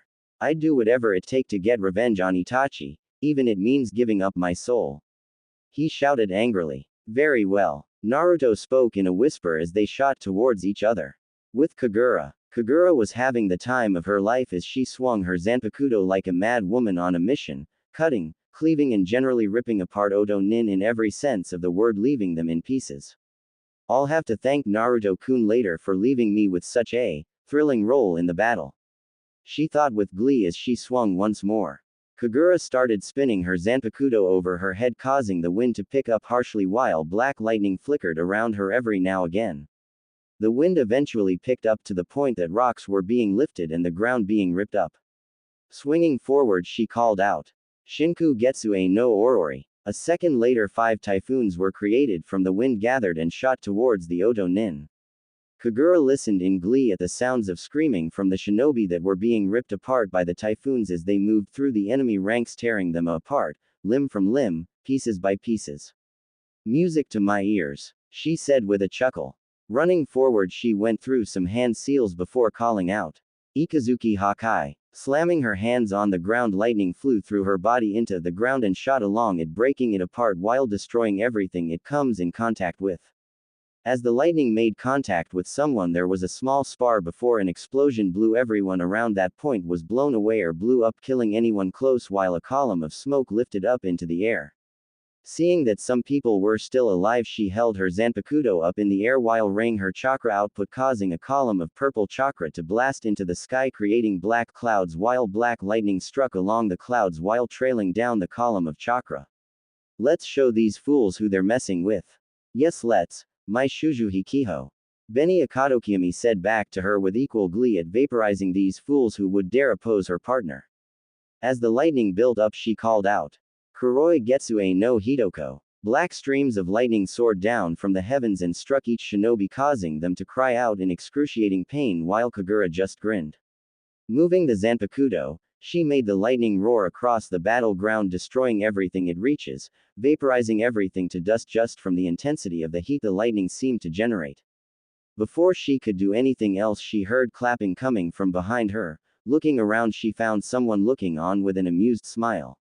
He had black hair that reached his shoulders with black eyes that seemed a little too insane. He wore what looked like medical tape wrapped around his entire body, from head to toe, with black shinobi pants, and a black sleeveless trench coat on. But what caught her attention were the swords on his waist. "I take it you liked my performance," she said with a half-amused face at this person who made it look like he could beat her. Of course, He way you could lightning in such a way is breathtaking. I never have seen someone use black lightning before though. He said with a chuckle. I'm just that good at what I do, she said with a smirk before turning serious. So who are you? The man seemed to smile even more. Me. Well, my name is Raiga Kurosuke. Seeing her about to talk, he interrupted her. And you are Kagura Ankai, the Shuju Hikiho. He said with a smirk. Ah, you know me, should I be scared of craped out? She said with a chuckle while gripping her Zanpakuto tighter. Raiga shrugged as if he didn't care. You're gonna die anyway, so it doesn't matter. He said casually. Kagura chuckled and moved into a stance. We'll see now, won't we? She asked rhetorically. Kagura charged forward while looking like a blur to everything else around her, and brought her Zanpakuto down Raiga, who had drawn his dual swords and crossed them over in an X, effectively blocking the attack. Raiga pushed Kagura back with a heave and kick her inside, which made her block it with her arm, and then she flipped over a strike from his swords. Raiga watched as Kagura back flipped away before he aimed his two pike-like swords to the sky, causing the heavens stop rumble with thunder. Using his power over Raiden, both of his swords lit up in electricity before they both shot out two large currents of lightning into the sky. Raiga smirked as he called out his jutsu. Kazuki no Kiba. Let's see you dodge this bitch. He shouted over the noise. In case you forgot, dipshit, but you're not the only one with control over lightning. She exclaimed as she flicked her Zanpakuto, causing the blade on the scythe to flip upwards to make it look more like a staff with a blade on the end. She then lifted it up to the sky and watched as a large blue bolt of lightning came soaring down at her. As the lightning bolt hit her, it struck the Zanpakuto, at first completely covering it from head to toe before making its way to her, which made her feel a small tingle, but other than that, it felt like it was refilling her chakra. Must be an effect of Beni Akadokiami. Either way, this dipshit doesn't have a clue how my powers work. She thought to herself with a smirk. As the lightning stopped, she smirked at Raiga. Is that it? I told you, lightning doesn't affect me whatsoever. She exclaimed as she brought her Zanpakuto back ready for a swing. Pumping her chakra into it, she watched with glee as it suddenly exploded in black lightning before she swung it forward, putting all of her strength into it. Karui Kaminari Kurzento ha! The black lightning exploded from the scythe as it took on the shape of a crescent along the way, roaring at Raiga while turning the ground to a crisp. Raiga, knowing that attack will hurt, brought his swords up above him while gathering lightning around him and inside him from the swords before he started spinning at an accelerated rate, which brought a small tornado around him before he shouted. Raryu no Tatsumaki. The tornado that had been formed was now a large blue dragon of lightning with red eyes. Raiga then mentally commanded the dragon to attack, which sent it towards the crescent wave, grasping it within its mouth, only to find out how futile the attempt was as the crescent wave cut straight through it and made its way towards Raiga, who glared angrily at the fact that his technique was ripped open. As the wave came at him, he gathered lightning through his swords and put them in a cross formation. A second later, the wave struck, which started to drag him along the ground until he hit a wall of a building, which was the timing for the wave to explode, sending Raiga through the building, landing in a heap. Don't tell me that's all you got? Kagura exclaimed with a feral grin at seeing her handiwork. All of a sudden, the building exploded outwards, blowing everything off of it as Raiga stepped out with chakra and lightning shooting out of him. He then placed the hilts of his swords together and started spinning them at high velocity speed before he shouted. Reigeki no Yoroi. What happened next shocked her as every single bit of him was cased in blue lightning, not leaving an opening. Well shit, that wasn't supposed to happen. She muttered before the lightning cove red man charged at her. It's time I kicked your ass for good, you overgrown light bulb. She exclaimed as she ran at him full on. Thanks for listening. In the next part. In the meantime, please leave a review. I would love to hear your feedback. Especially if it helps me improve the overall story.